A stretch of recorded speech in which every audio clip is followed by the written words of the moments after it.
Everyone, welcome back to my channel PiMaths Farooq. आज के इस लेक्चर में हम लोग पाइथन में यूज़ होने वाला लास्ट ऑपरेटर बिटवाइज को कवर करेंगे। बिटवाइज क्या है? नाम से ही जाहिर है बिट। बिट कहते हैं 0 एंड 1 को। ये जो दो नंबर्स हैं 0 एंड 1, इनको बाइनरी नंबर सिस्टम भी कहा जाता है। हम लोग ये समझते हैं कि हम पाइथन को अंडरस्टैंड करते हैं, नहीं बल्कि हम लोग सीपीयू के साथ बातचीत कर रहे होते हैं। लेकिन पाइथन और सीपीयू के दरमियान जो कन्वर्सेशन होती है, जो बातचीत होती है, जो हम कोड लिखते हैं, वो किस तरह से इंटरप्रेट किया जाता है, तो उसके लिए ट्रांसलेटर का यूज़ किया जाता है। और वो ट्रांसलेटर 0 एंड 1 में एक दूसरे के साथ कन्वर्सेशन कर रहा होता है। ये 0 और 1 हमारे पास बिट्स हैं, इसलिए बिट वाइज बिट्स के अकॉर्डिंग जो ऑपरेटर्स परफॉर्म किए जाते हैं अपने नंबर्स के ऊपर। तो बिट वाइज में हमारे पास चार तरह के मोस्ट प्रोबेबली ऑपरेटर्स यूज होते हैं। नंबर 1 है हमारे पास एंड बिटवाइज ऑपरेटर। हमने एंड लॉजिकल ऑपरेटर भी पढ़ा था, वो डिफरेंट था, वो लॉजिक्स पे बिल्ड था, लेकिन ये एंड बिटवाइज नंबर्स के ऊपर ये वर्क करेगा। देन और bitwise operator, not and XOR bitwise operator. So इनको हम लोग अपने इस लेक्चर में एंड और बिटवाइज ऑपरेटर्स को कवर करेंगे। अब हम यहाँ पे एक सिंपल सी एग्जांपल देखते हैं कि मेरे पास दो नंबर्स हैं। क्योंकि बिटवाइज बिट्स के अकॉर्डिंग चलेंगे तो नंबर्स, इंटीजर नंबर्स को ही यहाँ पे आइडेंटिफाई किया जाएगा। तो मेरे पास एक नंबर है यहाँ पे 5 और सेकंड नंबर है मेरे पास 3। अब ये 5 और 3 मेरे मुताबिक इंटीजर्स नंबर्स हैं, लेकिन पाइथन, कंप्यूटर या फिर सीपीयू के मुताबिक ये नंबर्स इंटीजर उनको नहीं पता। तो उनको पता करवाने के लिए कि ये नंबर 5 है या 3 है, वो किस तरह से अंडरस्टैंड करेंगे? वो हमेशा बिट्स में अंडरस्टैंड करते हैं, 0 एंड 1। बेसिकली 0 का मतलब होता है ऑफ और 1 का मतलब होता है ऑन। सो कंप्यूटर्स जो अंडरस्टैंड करता है वो 0 समझता है कि यहाँ पे जो वोल्टेज हैं वो नहीं आ रहे, ऑफ है सिस्टम। और 1 का मतलब है कि आपका डाटा ट्रांसफर कर रहा है। सो इस तरह से ये बिटवाइज ऑपरेटर हमारे पास वर्क करते हैं। सो 5 और 3 के ऊपर मैंने अगर एंड बिटवाइज ऑपरेटर परफॉर्म करना है तो ये वर्क कैसे करेगा, हम इसकी थ्योरी को प्रैक्टिकली यहाँ पे अंडरस्टैंड करते हैं। 5 को सबसे पहले बैकएंड पे क्या करेगा, कन्वर्ट करेगा 0 1 में, देन 3 को करेगा, फिर उसके ऊपर एंड ऑपरेटर परफॉर्म करेगा। सो हम लोगों ने ये कॉन्सेप्ट पढ़े हुए हैं कि 5 को डेसिमल नंबर को बाइनरी में कन्वर्ट करने के लिए हम लोग कन्वर्जन का यूज़ करते हैं। सो 5 को मुझे कन्वर्ट करना है 0 1 में, तो उसके लिए मैं 2 से इसका एलसीएम लूँगा। 2 2s are 4, रिमाइंडर में बच गया 1, 2 1s are 2, रिमाइंडर में बच गया 0। और हमेशा नीचे से ऊपर की तरफ आंसर काउंट किया जाता है। सो 5 का मेरे पास यहाँ पे जो आंसर आ जाएगा वो 1 0 1। लेकिन मोस्ट प्रॉबेबली जो हमारे पास बिट्स वर्क करते हैं वो 4 बिट्स होने चाहिए। सो इस वक्त ये मेरे पास 3 बिट्स हैं, तो मैं लेफ्ट साइड पे क्या करूँगा, 0 ऐड कर दूंगा। हमेशा 0 ऐड किया जाएगा, इजाफी बिट जब ऐड किया जाएगा तो वो 0 होगा। इसी तरह से मैं 3 का भी एलसीएम ले लूँगा। सो 3 1s are 3 और यहाँ पे मेरे पास क्या आ गया, 1 बच गया। सो इसको मैं लिखूँगा 1 1 1।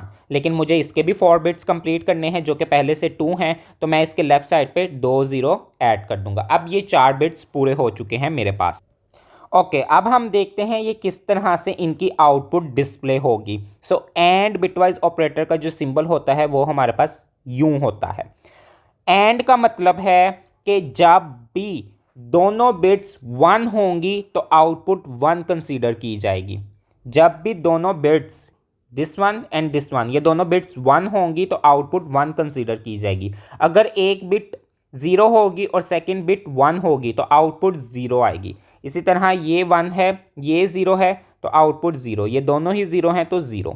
तो इसका मतलब है कि 5 एंड बिटवाइज ऑपरेटर 3 का जो आंसर आया है वो हमारे पास 0 0 0 1 आया है।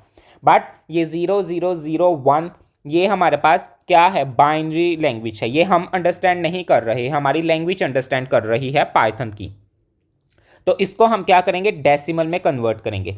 सो बाइनरी से डेसिमल में कन्वर्ट करने का मेथड भी हम लोगों ने पढ़ा है कि हर एक एक बिट को हम 2 से क्या करेंगे, मल्टीप्लाई करेंगे एंड देन ऐड करते जाएंगे। सो 0 × 2 प्लस 0 × 2 प्लस 0 × 2 प्लस 1 × 2। और एट द एंड 2 के ऊपर से हम लोग पावर देना स्टार्ट करते हैं।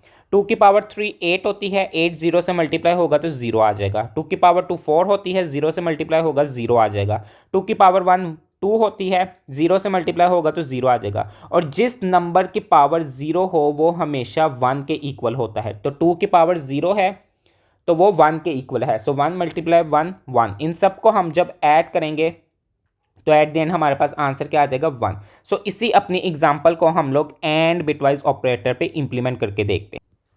सो ओके, यहाँ पे मैं सबसे पहले लिखूंगा प्रिंट। डायरेक्टली भी ये काम हम लोग कर सकते हैं। मैंने लिखा प्रिंट और प्रिंट में मैंने लिख दिया 5 एंड बिटवाइज ऑपरेटर का सिंबल यूज़ करेंगे और 3, और उसके बाद इसको मैं रन करूंगा तो देखें मेरे पास आउटपुट क्या आ जाएगी, 1 आउटपुट आ चुकी है। सो यही काम जो हम लोगों ने प्रैक्टिकली बाय हैंड यहाँ पे इम्प्लीमेंट किया है, बैकएंड पे ये काम इसी तरह से परफॉर्म हुआ है। सो अब हमारे पास है और बिटवाइज ऑपरेटर। उन्हीं अपनी एग्जांपल्स को हम लोग फॉलो करते हैं। जो 5 के बिट्स हमारे पास क्या थे, 0 1 0 1, और 3 के बिट्स हमारे पास थे 0 0 1 1। इन्हीं दोनों बिट्स के ऊपर हम अपना और बिटवाइज ऑपरेटर इंप्लीमेंट करते हैं। और बिटवाइज ऑपरेटर में हमारे पास बिट 1 तब आउटपुट में आती है जब दोनों बिट्स में से एक भी बिट हमारे पास 1 होगी, तो आंसर में आउटपुट बिट 1 ही आएगी। सो इसको इंप्लीमेंट करते हैं। और बिट का जो सिंबल है वो हमारे पास कुछ यूं होता है। और बिट का हमारे पास सिंबल कुछ यूं होता है।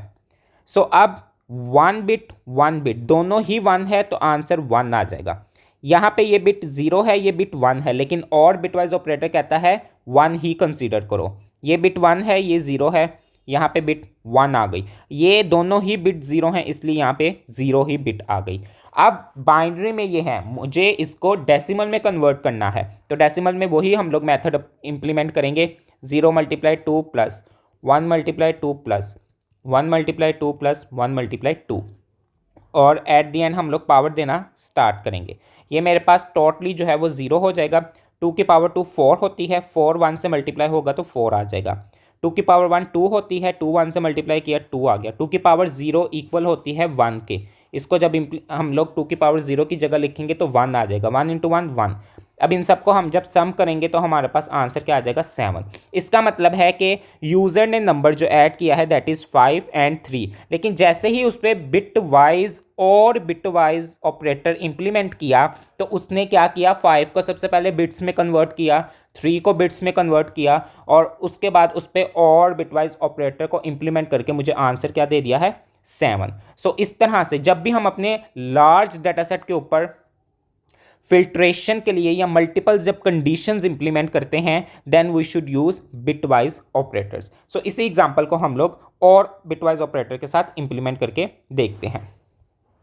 सो यहाँ पे मैंने सेम एग्जैक्ट लिखा प्रिंट, और पैरेंथेसिस के अंदर मैं लिखूंगा 5, लेकिन इस बार मेरे पास और बिटवाइज ऑपरेटर यहाँ पे वर्क करेगा, और उसके बाद मेरे पास आ गया 3। सो इसी आउटपुट को अब मैं रन करूँगा तो देखें मेरे पास आंसर एग्जैक्ट वही आया है, 7। तो इस तरह से हमारे पास बिटवाइज ऑपरेटर्स बैकएंड पे वर्क करते हैं। हम तो सिंपली जस्ट इनपुट्स या नंबर्स ऐड कर देते हैं और ऑपरेटर जो परफॉर्म करवाना होता है वो यहाँ पे लिख देते हैं, लेकिन वर्किंग एक्चुअली कैसे होती है, लॉजिक्स कैसे बिल्ड होती हैं, काम किस तरह से किया जाता है, और उसके बरअक्स फिर हमारे पास आउटपुट जो डिस्प्ले होती है उसको अंडरस्टैंड करना बहुत ज़्यादा ज़रूरी होता है। तो उम्मीद करता हूँ कि आप लोगों को एंड और बिटवाइज ऑपरेटर पाइथन के अंदर क्या होते हैं, किस तरह से वर्क करते हैं, ये आपको कंप्लीट समझ में आया होगा। किसी की कोई भी आप में से क्यूरी हो तो then drop your comment. Video को लाइक करें, शेयर करें, सब्सक्राइब करें और बेल आइकन को प्रेस करना मत भूलिएगा। अल्लाह हाफिज़।